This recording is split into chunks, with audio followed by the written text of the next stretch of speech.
Olá! Em meio à pandemia do coronavírus, o agronegócio se mantém aquecido. Afinal, o setor foi um dos poucos que não parou. Mesmo com uma retração na economia e algumas preocupações, o agro deve continuar crescendo no segundo semestre. O agronegócio é decisivo para o crescimento econômico do Brasil. No último boletim da Conab de junho, a estimativa da produção de grãos da atual safra 2019-2020 é de 250 milhões e meio de toneladas. As exportações do agronegócio no acumulado do ano de janeiro a maio foram de 41 bilhões e 900 milhões de dólares, representando quase a metade das vendas externas do país no período. A preocupação do agro para o segundo semestre é com principalmente o consumo no mercado interno, porque o consumo no mercado externo e as exportações estão vindo bem. E aqui dentro, então, que reside a nossa preocupação, como eu disse, depende do nosso desempenho na questão sanitária, na questão do controle do Covid, para que a sociedade brasileira consiga sair dessa situação difícil em que nós estamos. O valor bruto da produção agropecuária deste ano, de acordo com dados atualizados em maio, está estimado em 703 bilhões e 800 milhões de reais, 8,5% acima do obtido em 2019. Mesmo assim, muitos segmentos do agronegócio apresentaram prejuízos devido à pandemia e à consequente necessidade de isolamento social. Tivemos problema com flores, leite, perecíveis que se perderam, né? As imagens circularam por aí. O problema do etanol, porque você ficou mais em casa, consumiu menos combustível, e alguns se fortaleceram no começo, porque as pessoas fizeram estoques. Então as carnes foram bem, açúcar, ovos, suco de laranja e outros produtos. Estimativas do Banco Central apontam uma redução de 5% a 7% no Produto Interno Bruto brasileiro em 2020. Em contrapartida, o PIB agropecuário deve crescer cerca de 2,5%, impulsionado pela soja, pelo milho e pelo café. Comida é a última coisa que as pessoas cortam, tanto no Brasil quanto no exterior. A nossa produção está muito boa, é uma safra recorde com preços em reais razoáveis. E a exportação também vem dando um show. Então, por incrível que pareça, o agronegócio vai passar por essa pandemia com alguns arranhões, mas deve ainda crescer nesse ano muito difícil para a sociedade brasileira. Você sabia que consegue assistir a gente ao vivo pelo YouTube? É só acessar youtube.com/Record News. Ou então aproxime a câmera do seu celular nesse QR Code que aparece aí na tela da sua TV, que ele te redireciona para o nosso canal. E não se esqueça de se inscrever para conferir um conteúdo exclusivo. O governo federal começou a liberar os recursos do Plano Safra. O valor disponibilizado neste ano é maior e as taxas de juros são mais baixas. As linhas de crédito devem ajudar agricultores e pescadores a ampliar e também a modernizar a produção. O governo federal anunciou a quantia de 236 bilhões de reais para os produtores brasileiros em 2020 e 2021. São aproximadamente 13 bilhões a mais que na safra passada. Do valor total, 33 bilhões são destinados para agricultores participantes do Programa Nacional de Fortalecimento da Agricultura Familiar, 33,2 bilhões para médios agricultores, 170,17 bilhões para demais produtores e cooperativas. Nós temos que comemorar aí o lançamento de 2 novos programas destinados a capital de giro dos agricultores. E bem como também um incentivo a mais no programa de aquisição de alimentos que serão adquiridos diretamente dos produtores familiares, onde 50% desses valores, desses produtos, tem que ser ligados à cadeia produtiva do leite e seus derivados. O plano também trouxe reajustes nas taxas de juros. Para os pequenos produtores, o valor fica de 2,75% a 4% ao ano. Já para os médios produtores, a taxa será de 5%.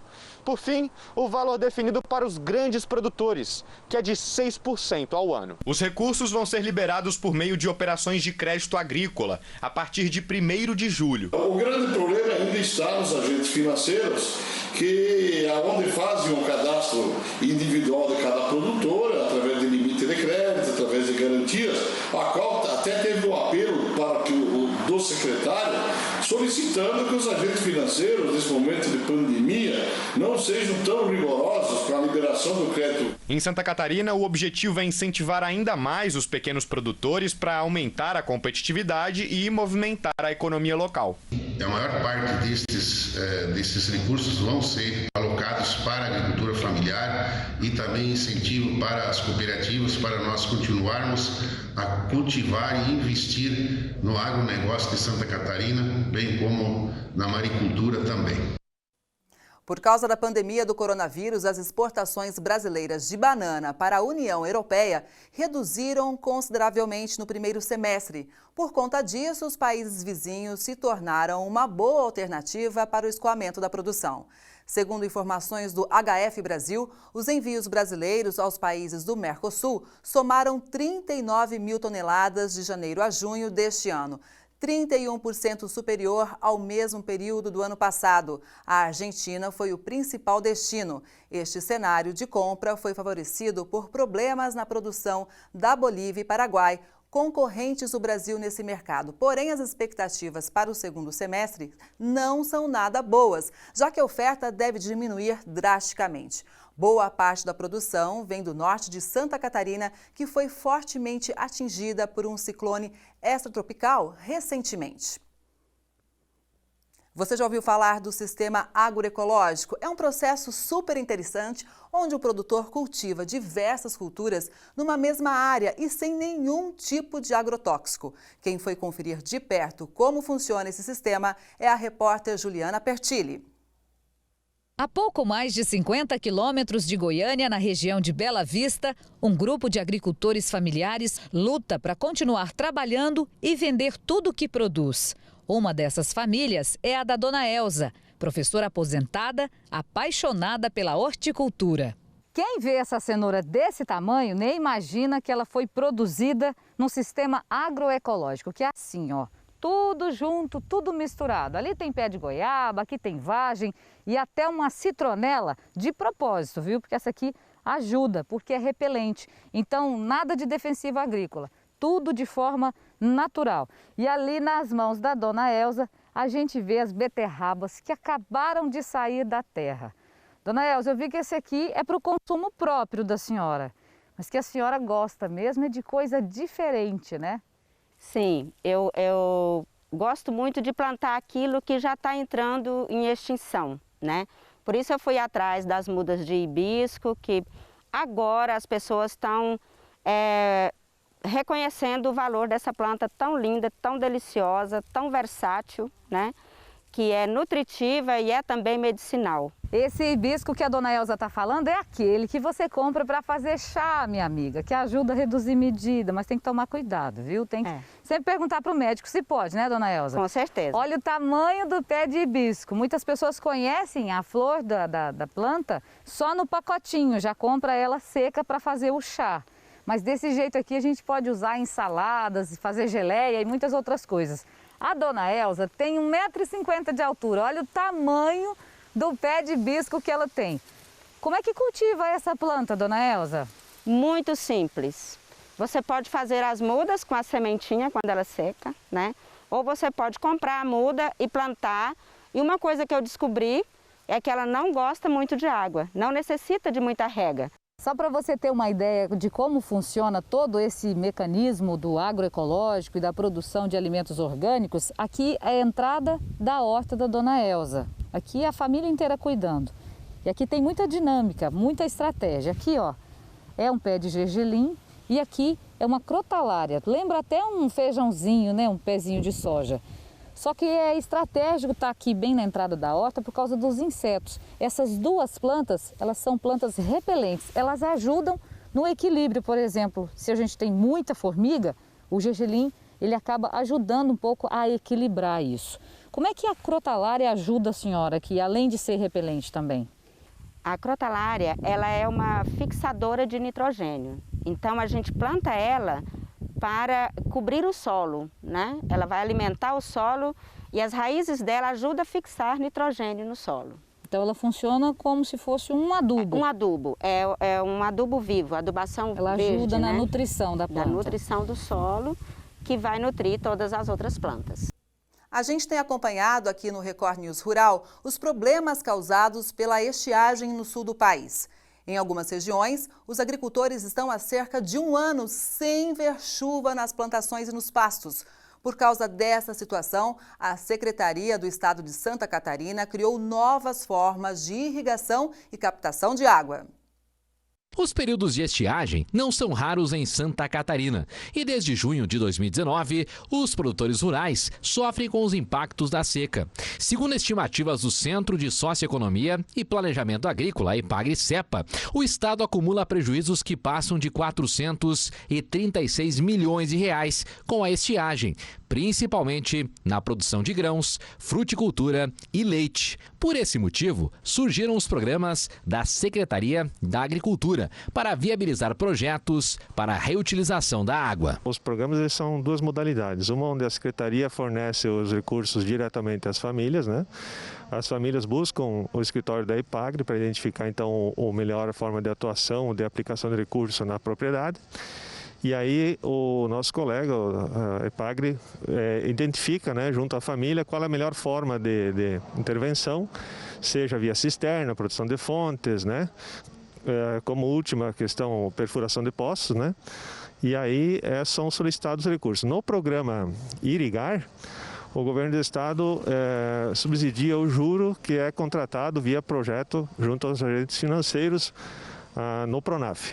E no programa Água para Todos, então, o financiamento é feito diretamente na Secretaria da Agricultura. Os financiamentos podem chegar até R$25 mil de forma individual e até R$50 mil de forma coletiva, com 36 meses para o pagamento.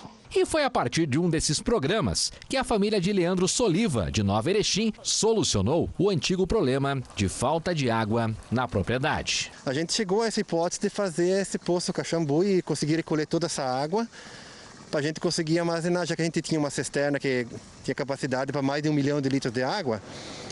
Chegamos a essa ideia de nós conseguir construir esse poço e essa água a gente jogaria lá para conseguir armazenar para épocas de dificuldade, né? Essa foi a nossa ideia e foi um plano que deu certo e funcionou e resolveu o nosso problema, resolveu o problema da propriedade, né? Como é uma propriedade que tem estufas, a gente vive à base de hortaliças, chove ou não chove, a gente tem que molhar igual, né? Com a solicitação da família, nós chegamos aqui na propriedade, analisamos as possibilidades que tinha e nós optamos por esse sistema, onde nós fizemos a proteção de fonte, onde que hoje a fonte está toda protegida, está sendo feita a recuperação da mata ciliar e a água foi canalizada para esta caixa. Então, dessa caixa nós temos o sistema automático, assim que a caixa encher, nós temos um sistema que bombeia para uma cisterna e a partir dessa cisterna eles utilizam para a irrigação das hortaliças na propriedade. O estado tem R$1.500.000 em financiamentos sem juros para a captação e uso da água, mas a família interessada deve entrar em contato com a EPAGRE. Ela deve procurar então a EPAGRE local, né, onde vai ser agendada uma visita a essa propriedade, porque estamos num momento excepcional, então a gente está trabalhando com visitas agendadas, né? E aí nessa visita o nosso colega fará a verificação da melhor forma de aplicação, porque esse recurso é um recurso público e ele tem que ter uma eficiência, uma eficácia grande para a família e para a sociedade. No mês passado, o preço do leite pago ao produtor subiu em relação ao mesmo período do ano passado. Mas os produtores estão cada vez mais preocupados com os custos elevados para manter os rebanhos. O preço do litro do leite beirando R$ 4,00 faz muitos consumidores buscarem promoções em supermercados. Só que não tem muito para onde correr. A gente acha caro, mas deve encarecer para eles o fornecedor, então eles têm que repassar para quem compra, né? Ela tem razão, esse aumento começa lá no campo, no período de estiagem, que ocorre entre o outono e o inverno. Durante a seca, a produção de leite das vacas costuma cair entre 30% e 40%. Com a falta de pastagens, os produtores precisam investir em ração de qualidade. O problema é que os insumos estão cada vez mais caros. É que os grãos como o milho e a soja, que compõem a alimentação dos animais, têm muita demanda internacional e acabam sendo atrelados ao preço do dólar, que está em alta, como explica o presidente da Associação de Produtores Rurais de Potirendaba, no interior de São Paulo. Por exemplo, a soja, o milho. É mais interessante, por exemplo, para esse pessoal que produz esses produtos, exportar do que vender aqui dentro, justamente por causa do preço do dólar. É mais vantajoso para eles. É por essa somatória de fatores que o preço do leite pago ao produtor pelos laticínios subiu 9,8% em relação ao mesmo período do ano passado. Na média Brasil, o litro chegou a R$ 1,51. No ramo, há 28 anos, o seu Alexandre tem 50 vacas Girolanda em produção. Elas produzem 1.000 litros por dia. O criador deveria estar animado, mas conta que esse é um mercado muito instável. A gente já viu esse filme há anos atrás, onde há o aumento do preço do leite, ele não dura por muito tempo, né? Às vezes 30, 60 dias no máximo. Há uma alta no preço pago ao produtor e esperamos que isso perdure, porque senão cada vez mais vão se diminuindo o número de produtores, né? 2 frigoríficos do Rio Grande do Sul tiveram as exportações para a China suspensas por causa do coronavírus. O repórter Jairo Bastos conta pra gente em quais cidades ficam esses frigoríficos. Oi, bom dia para você, bom dia a todos. Em Lajeado e também Três Passos. Aliás, Lajeado é a terceira cidade gaúcha com o maior número de casos confirmados do coronavírus, 1.675, com 22 mortes. Em Três Passos, já são 409 casos confirmados, com 3 óbitos. 6 frigoríficos no Brasil foram atingidos pela decisão da China. Aliás, China, que é a maior compradora de carne bovina, suína e também de frangos do Brasil. Através de nota, um dos frigoríficos disse que não foi notificado oficialmente sobre a decisão, mas que está trabalhando junto a autoridades do Brasil e da China para reverter o mais rápido possível essa decisão. Já o outro frigorífico disse que não vai falar sobre o caso por enquanto. Diversos produtores ainda sentem os impactos da pandemia do coronavírus. Em Bela Vista de Goiás, uma associação com 13 famílias de agricultores teve que adaptar todo um sistema de venda para conseguir se adequar aos novos tempos. Tudo que é produzido aqui se transforma. Tem até a famosa paçoca de carne de sol e as geleias de fruta, produzidas no fogão a lenha. Dona Elza, a paçoca verdadeira mesmo é carne de sol e a farinha de mandioca. Carne de sol, farinha de mandioca, uma porção de torresmo para dar aquele sabor e alho. Sempre fresquinho assim, só já fez, já entrega? Já fiz. Toda semana eu faço para entregar naquela semana. Gente, televisão não passa cheiro, mas isso aqui não é cheiro, não. É perfumado, é muito. Mas assim, é um cheiro já de gostoso, né, Dona Elza? Olha só, o que ela faz aqui também, gente? Geleia de hibisco, que é uma coisa que eu nunca tinha visto. Vou experimentar daqui a pouco, quando puder. Olha, essa daqui é a goiabada cascão, que ela faz de um jeito diferente, né, Dona Elza? Goiabada cascão de pote. Olha só. Ela é molinha. Com os pedacinhos da goiaba. Esse aqui é o quê? Essa é a geleia de jabuticaba. Gente, olha só a textura. Você vê que tem muita fruta. Não é só aquela geleia que às vezes a gente compra. Tem certeza que tem muito mais açúcar do que fruta. Mas uma variedade tão grande de plantação, de hortas, de produtos, uma família inteira trabalhando, atravessando o problema da pandemia. Quanta coisa sendo produzida, tanto trabalho investido, investimento em dinheiro, mão de obra. Para onde que iriam todos esses produtos? É aí que a gente entra com o seu trabalho, né, Yasmin? Como é que vocês fizeram essa adaptação por causa do coronavírus? Tudo isso era vendido nas feiras. E aí, o que vocês tiveram que inventar para poder despachar a produção de vocês? Então, a gente começou eu avisei para os amigos que eu ia em Goiânia fazer uma entrega, né? E assim nasceu o delivery da associação, que hoje eu estou presidente. E através da associação a gente consegue escoar toda a produção aqui do sítio. A gente solta uma lista com os produtos disponíveis na terça-feira E como você viu, a gente faz tudo fresquinho, então mediante aquela lista a gente começa a produzir. Então a gente só produz aquilo que já está vendido. Nada estocado? Nada estocado, porque é tudo muito fresco. Como é que funciona a associação? O que a associação faz? Hoje tem quantos associados? Nós hoje somos 13 famílias associadas. Cada um produz um tipo de coisa. Alguns produzem, às vezes, repetido para poder ajudar, porque às vezes o volume é maior também. Então, através da associação, a gente reúne todos os produtos na segunda-feira, monta uma lista, solta ela na terça. A lista toda semana muda, porque às vezes meu mamão acaba, não tem jeito de fazer mais o doce de mamão, então eu vou fazer outra coisa.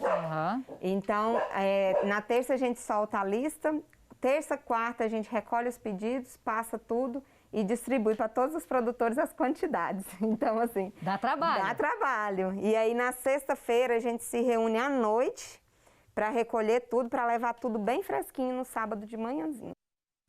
As exportações de ovos fecharam o mês de junho em queda, quase 38% menor que os números obtidos em maio. As cotações dos ovos subiram em todas as regiões produtoras. Segundo informações do CPEA, devido ao período de início de mês, a demanda por ovos aumentou e, além disso, as temperaturas mais baixas em boa parte das praças vêm limitando a oferta de ovos, uma vez que tendem a diminuir a produção das poedeiras. Já as exportações fecharam em baixa no mês passado. De acordo com a Secretaria de Comércio Exterior, o Brasil embarcou pouco mais de 115 toneladas de ovos em junho, 37,7% menor que o volume registrado em maio e 67,4% abaixo do observado em junho de 2019. A formação de um ciclone extratropical levou chuva para Santa Catarina nos últimos dias. Porém, a passagem do ciclone Bomba no sul do país na semana retrasada prejudicou bastante os trabalhos no campo. E a preocupação agora é com um possível desabastecimento de alimentos. O Anderson trabalha com a produção de hortaliças. A família tem uma propriedade em Antônio Carlos, na Grande Florianópolis. A passagem do ciclone trouxe um prejuízo na lavoura e também nas estufas da família. Junto com a trovoada, no início, veio o granizo junto com o vento, né? Então acabou picando bastante a mercadoria. Toda a parte de hortaliça, alface, cebolinha, salsinha, couve, brócolis, agrião, rúcula, espinafre e essa parte de folhosa, assim tudo. O trabalho agora é para tentar salvar o que sobrou das hortaliças. A família calcula uma perda de, no mínimo, 50% da produção. Daí tem que agora esperar dar uma melhorada, a terra secar, né? Para poder picar tudo e replantar de novo. Mas daí leva de 60 a 90 dias. Tem algumas coisas que tá plantado que ele corta ele fora e ele brota, mas daí vai levar uns 40 dias mais ou menos. Mas a maioria é tudo plantação que tem que iniciar mesmo. Na Central de Abastecimento do Estado de Santa Catarina, a Ceasa, em São José, não houve registro de falta de alimentos essa semana. Mas dezenas de produtores já comunicaram perdas em suas plantações por causa do fenômeno climático. Tem muito plastificação, que a gente chama, né, que são as estufas. Como essas estufas, elas muitas vezes estão em áreas abertas, muita gente perdeu estufa, né? Tem gente aqui, o produtor acabou de falar que tinha 20 estufas, sobrou só 2, ainda com algum tipo de dano. Essas próximas 2 semanas serão de avaliação para acompanhar o trabalho dos agricultores em todo o estado. Alimentos não devem faltar, mas existe a possibilidade de aumento no preço de alguns produtos específicos. Depende muito de muitos fatores. O preço na Ceasa é bem difícil de tu prever qual vai ser o preço. A gente pode dizer que pode ter uma tendência de alta, porque querendo ou não, vai ter uma redução de oferta, né? Mas a gente não sabe o quanto que vai ser essa redução de oferta. Provavelmente na segunda semana que a gente realmente vai conseguir ter esse dado, se vai aumentar ou não o preço. A segunda colheita da safra de milho continua nas regiões produtoras do grão. Ainda assim, os preços da saca continuam altos. Confira. Segundo informações do CPEA, os preços do milho seguem em alta no Brasil. Mesmo com a colheita da segunda safra avançando, os valores têm sido sustentados pela retração dos vendedores, que estão evitando negociar grandes lotes. De 26 de junho a 3 de julho, o indicador Exalc, referente à região de Campinas, subiu 3,1%, fechando a R$ 49,65 a saca de 60 quilos. Por hora, as exportações não ganharam ritmo. Conforme dados da Secretaria de Comércio Exterior, o Brasil exportou pouco mais de 348 mil toneladas de milho em junho, volume 73% inferior aos números registrados no mesmo período do ano passado. Apesar disso, com a demanda aquecida nos portos nos últimos dias e com os patamares elevados, a perspectiva é de que as vendas externas subam nas próximas semanas. Um levantamento feito pelo Banco Central mostra que os estados que menos sentiram os impactos econômicos do coronavírus são apoiados no agronegócio. A alta do dólar e a safra recorde ajudaram o setor. Para o Gabriel, não existe crise. Além da produtividade na fazenda dele ter aumentado, o preço do milho está lá no alto. A gente teve no mercado de R$23, né? Hoje eu estou vendendo a R$43. Consequência da alta do dólar. Com o real desvalorizado, o agronegócio brasileiro nunca vendeu tanto. Mesmo com a pandemia, de janeiro a maio, o setor primário do Brasil exportou 210 bilhões de reais, quase 8% a mais que no mesmo período do ano passado. Além das exportações em alta, em 2020, o Brasil deve ter a maior safra da história. São fatores que contribuíram para que os estados em que o agronegócio é a base da economia sofressem menos com a crise gerada pelo coronavírus. De acordo com o índice feito pelo Banco Central em 3 estados brasileiros, nos meses de março e abril, Goiás foi o que teve menos retração da atividade econômica. Bahia e Pará vêm a seguir. O Amazonas foi o estado que mais sentiu o impacto da crise. O presidente da Federação da Agricultura e Pecuária de Goiás destaca que o agronegócio é o único segmento da economia que tem gerado emprego em 2020. Hoje no Brasil nós praticamente temos mais desempregados do que empregados, mas mesmo assim o agro ele conseguiu dar números positivos e mostrou mais uma vez que na geração de empregos também o agro ele conseguiu trazer resultados positivos. 6 éguas ficaram ilhadas e precisaram ser resgatadas pelo Corpo de Bombeiros no Rio Grande do Sul. Dá só uma olhada nessas imagens. Os animais estavam em um barranco próximo a um rio na cidade de Venâncio Aires. Com o temporal, a água subiu rapidamente e as éguas ficaram ilhadas. Os bombeiros usaram uma corda para guiar os animais. A água quase cobriu completamente as éguas. O resgate durou cerca de 2 horas. Os animais estão bem. A área de cultivo do tomate deve sofrer redução nas regiões produtoras. É que boa parte do plantio da atual safra coincidiu com o período de isolamento social. Segundo apurações do Hortifruti Brasil, o tomate deve ter redução na área de plantio ainda este ano. A produção está sentindo os impactos da pandemia do coronavírus. Uma parte do calendário de plantio da safra de inverno coincidiu com o período de isolamento social. Como já era previsto uma área menor na temporada de inverno, os reflexos da pandemia só fizeram limitar ainda mais a área de cultivo. As principais regiões produtoras de tomate devem ter uma retração de 10% frente à safra de inverno do ano passado. Antes do coronavírus, a projeção era de um recuo de até 6%. Agora vamos para o nosso quadro de receitas. Pode parecer complicado, mas acredite, o medalhão com presunto parma e queijo com risoto de alcachofra é mais fácil do que parece. Confira!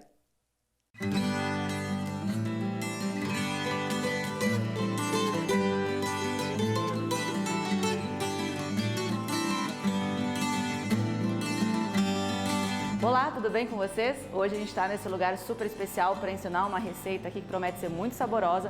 Quem está com a gente é o chefe Gustavo, tudo bem? Tudo bem, Ingrid? Tudo certo. Bom, a gente já tem os ingredientes aqui. Fala pra gente, qual que vai ser o prato de hoje? Hoje nós vamos fazer um medalhão, tá? Todo mundo conhece medalhão com bacon, aquele negócio. Hoje nós vamos fazer um pouco diferente. É um medalhão com presunto parma, queijo brie e parmesão. Ótimo, mas aí...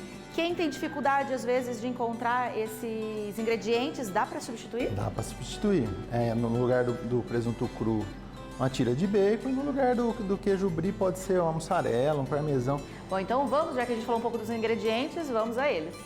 Para o risoto é necessário 50 gramas de manteiga, meia cebola picada, 100 gramas de arroz arbóreo, 2 corações de alcachofra, 50 gramas de parmesão ralado, 50 ml de vinho branco seco, 1 litro de caldo de legumes.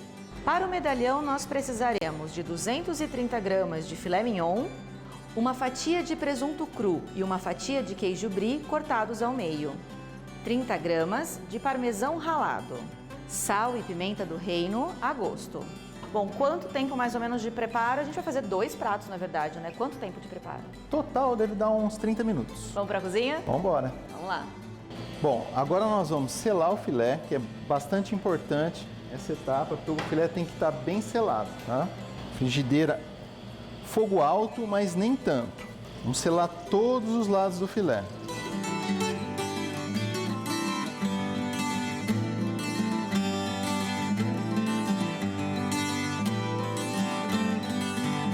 Se você vir que o fogo está muito alto, abaixa um pouquinho, vai controlando. Não pode estar muito alto nem muito baixo. Bom, filé devidamente selado, bem seladinho, douradinho. Agora a gente vai passar o presunto Parma. Ó, então nós vamos usar 2 fatias do presunto para poder envolver o filé. Na verdade é uma fatia que está dividida ao meio. Palitinho para prender desse lado, palito para prender desse lado. O que eu fiz com o presunto Parma aqui, com o presunto cru, pode ser feito com a fatia de bacon, ou 2 fatias, como se ela envolver inteiro o filé, é uma fatia só, se não 2 fatias, pode substituir o Parma pelo bacon. E agora vamos para o forno, a 200 graus. Bom, vamos agora preparar o risoto. Manteiga para refogar a cebola. Vamos refogar até ela ficar transparente. Cebola transparente, vamos entrar com o arroz arbóreo. Vinho branco. Agora a gente espera o vinho evaporar, só vai ficar o sabor e o álcool está evaporando aqui, tá? Então não tem perigo não. Ó, o processo do risoto de sempre, caldo de legumes aos poucos. E vamos mexendo. Conforme vai secando, a gente vai acrescentando o caldo de legumes, tá? E mexendo, sempre mexendo. Quando o arroz arbóreo já tiver crescido, a gente vai colocar o sal. Nesse ponto aqui, a gente já pode colocar as alcachofras.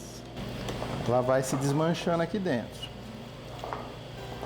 Olha como ele está ficando cremoso já, de tanto que eu mexi. Vamos abaixar um pouquinho o fogo. Nesse ponto aqui, ele já está pronto para finalização, tá? Então nós vamos ver como é que está o filé, se ele já está no ponto, e a gente vai só finalizar esse risoto aqui, ok? Depois de 15 minutos no forno, a gente vai colocar o queijo brie e o parmesão, vai ajeitando aqui, ó. Não tiramos o palito ainda e agora nós vamos voltar para o forno só para gratinar. São 5 minutinhos. Vamos colocando o caldo de legumes ainda e mexendo.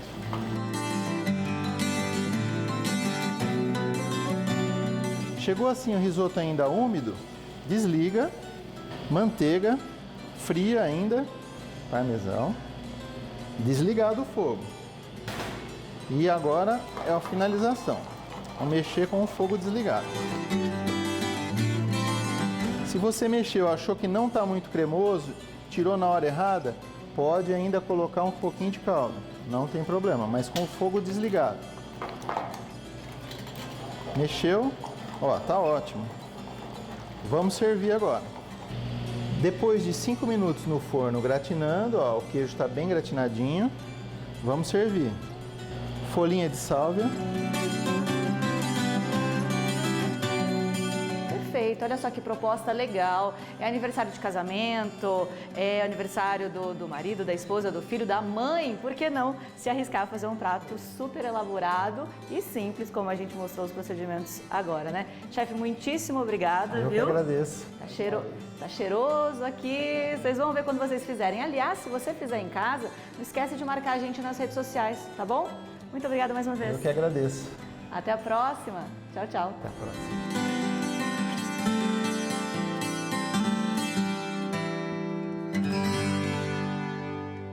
Mesmo com o cenário difícil, o agronegócio não parou durante a pandemia e vem apresentando resultados positivos. De acordo com especialistas, o setor pode auxiliar na recuperação da economia brasileira depois do período de isolamento social. É o que você vai ver agora na reportagem de Luísa Nogueira. O momento é desafiador também para o agro, que não para porque não pode. Nesses últimos meses, o que se tem visto é uma grande incerteza sobre como será o fim de tudo isso. É um bombardeio de notícias e números alarmantes. Mas se tem uma coisa que ficou clara para o brasileiro, é a força do país na produção de alimentos para o mundo. O agro foi o único setor da economia que apresentou resultado positivo no PIB no primeiro trimestre deste ano. Enquanto indústria e serviços encolheram, a agropecuária cresceu 1,9% nos 3 primeiros meses anteriores. O valor gerado no campo foi de 120 bilhões. E até o final do ano, com safras recordes, as lavouras devem render 697 bilhões de reais. Nos últimos 40 anos, a nossa indústria saiu de 45% do PIB para 14,5% agora durante a pandemia de representatividade no PIB. Ao contrário, também nesse período, a agricultura, o agro saiu de 10% e chegou a 25% dele próprio e mais o entorno do agro a 40%. Então nós tivemos uma inversão desses valores. De acordo com a estimativa da Organização das Nações Unidas para a Alimentação e Agricultura, o Brasil deve se tornar o maior produtor mundial de alimentos ainda em 2020. Só os grãos produzidos aqui alimentam cerca de 1,2 bilhão de pessoas em todo o mundo, segundo a Embrapa. O setor garante 20% dos empregos gerados no país, realiza 40% das exportações. De acordo com o relatório do Secafé, Conselho dos Exportadores de Café do Brasil, em maio deste ano, o país exportou 3 milhões de sacas de café, considerando a soma de café verde, solúvel e torrado e moído, alta de 5,2% em relação ao mesmo período de 2019, resultado de muito trabalho no campo. O café teve um caminhar interessante. No início da pandemia, nós tivemos um registro de aumento de demanda. Nos nossos escritórios dos Estados Unidos e da Europa, nós percebemos nos Estados Unidos um aumento de até 30%, 35% da demanda. Na Europa, 25%, 30%. Eles estavam muito preocupados em ter esse produto durante a fase da pandemia. E também nós percebemos um aumento do consumo quando se fechou as cafeterias, fechou os bares.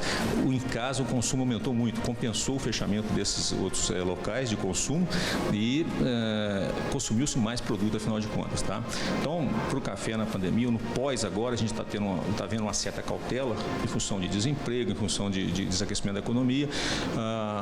As grandes empresas estão um pouco mais cautelosas, mas, por enquanto, o que já foi vendido, já está comercializado, nós não tivemos nenhum impacto nessa demanda. Nessa crise, existe uma preocupação ainda maior com o controle sanitário nas exportações. O café é um alimento e a exportação do café sempre foi tratado como uma exportação alimentícia.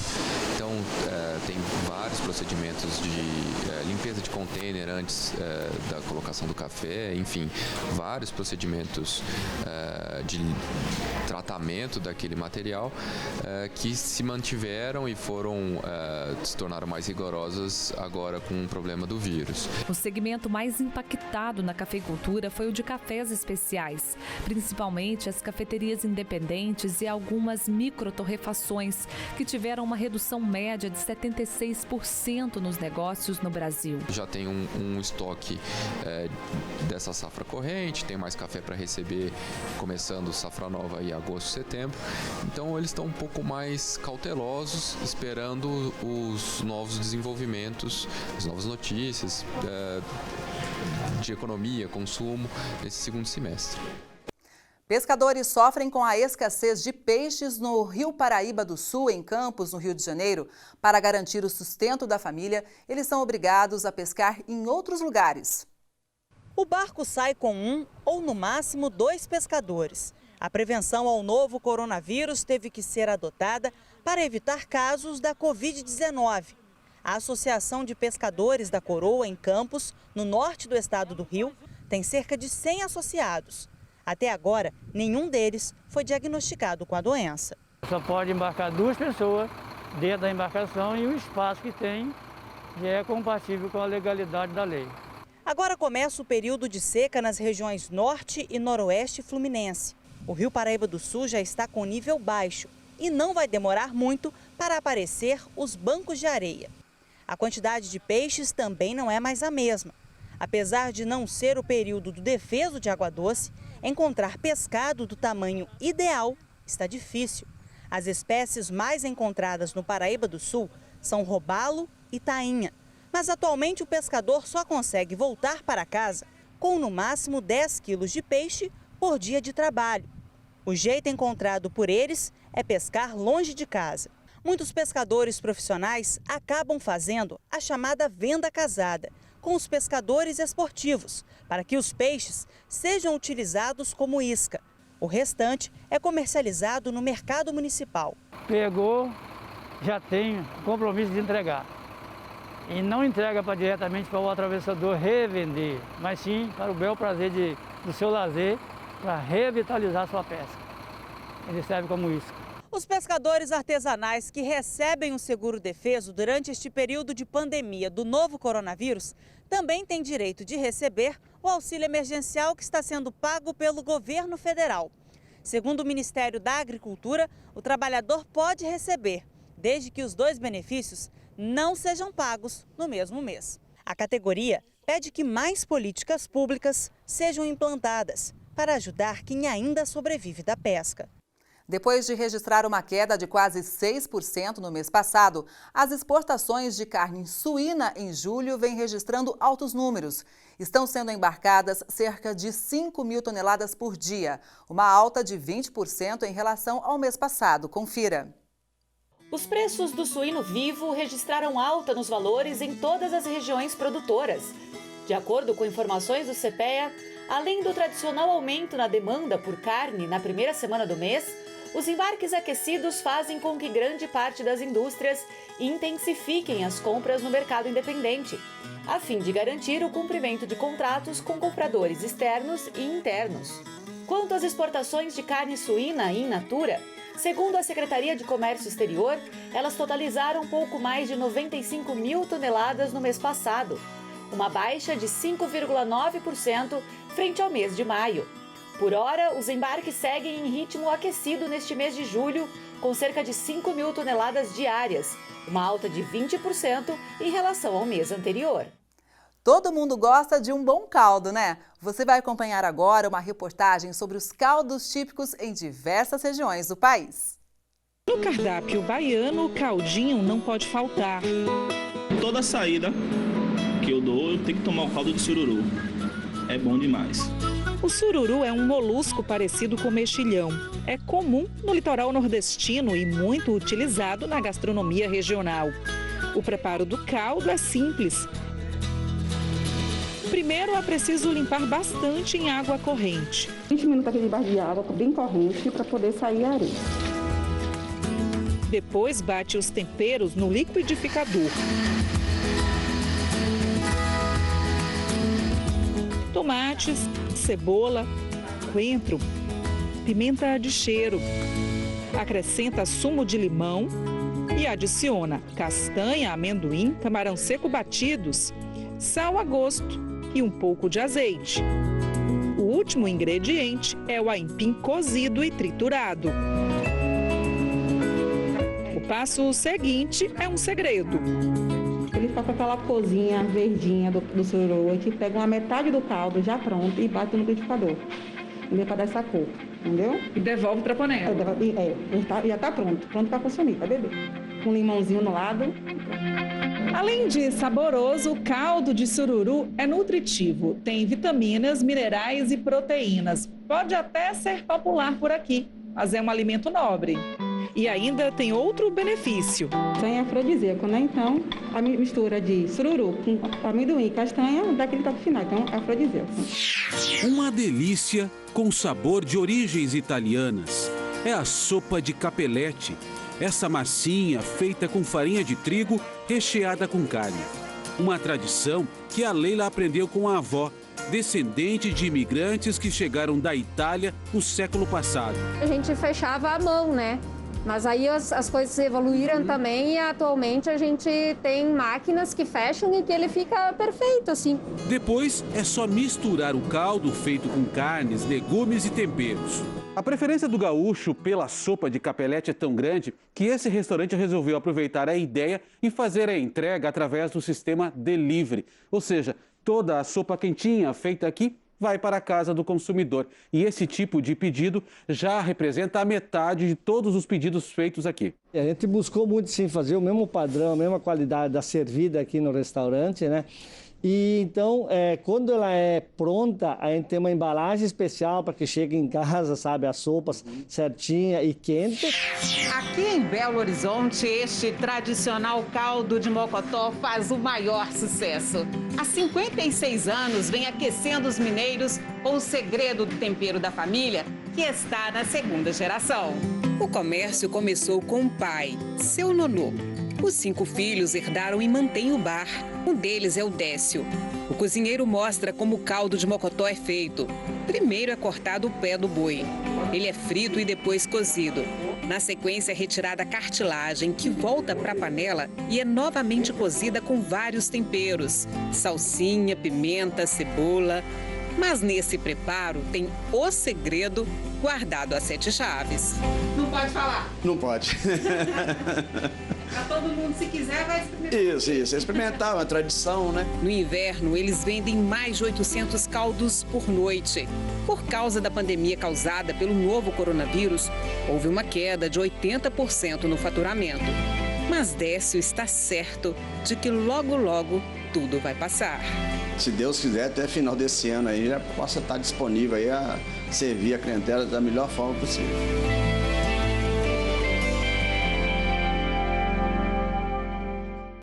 Você vai conhecer agora a história curiosa da Zefinha, uma galinha que caiu numa cisterna em Goiás. Foi preciso até chamar o resgate. E não parou por aí, não. A história fez tanto sucesso na região que a Maria Odete, dona da Zefinha, ganhou outras 6 galinhas e um galo. Oi, Zefinha do mãe. Ela não é qualquer galinha. Há uma semana, a Zefinha caiu nessa cisterna que estava aberta e passou o maior susto na dona dela. Eu falei, meu velho, cadê a galinha? Cadê minha Zefinha? Não sei. Quando nós chega, ela lá dentro da cisterna. Aí eu desesperei. A galinha foi salva pelo Corpo de Bombeiros. O salvamento repercutiu e a Maria ganhou outras 6 galinhas e um galo, o Jairo. Agora já tem galinha chocando, já tem galinha quase tirando pintinho. Agora sim, agora vai render. Aqui, ó, o lugar onde eles colocam a ração, milho, água, tudo arrumadinho para receber essas galinhas que chegaram aí, tudo de doação. Em uma vida cheia de dificuldades, a Maria e o seu bem-vindo criaram 12 filhos biológicos e 4 adotivos. Um ainda mora com eles e tem problema no coração. O único que tem salário na casa é o bem-vindo, que ganha a aposentadoria de um salário mínimo. Ele já teve um derrame que deixou sequelas. Depois disso, não pôde mais trabalhar. A Maria Odete também tem problemas de saúde. Tem 12 pinos e placas na coluna. E agora disse que se sente vitoriosa na vida. Ela botava cedo e à noite a gente repartia, fritava e repartia os ovos para comer. Aí um ovo dividido para 3 pessoas. Dividido para 3 pessoas. De uma galinha eu tenho 8 galinhas agora. E tudo botando já também. A senhora tá feliz com isso? Ixi, como eu tô feliz, como eu tô. Eu comia um ovo, agora eu como 2. O Record News Rural de hoje fica por aqui. Obrigada pela companhia. Até a próxima. Tchau!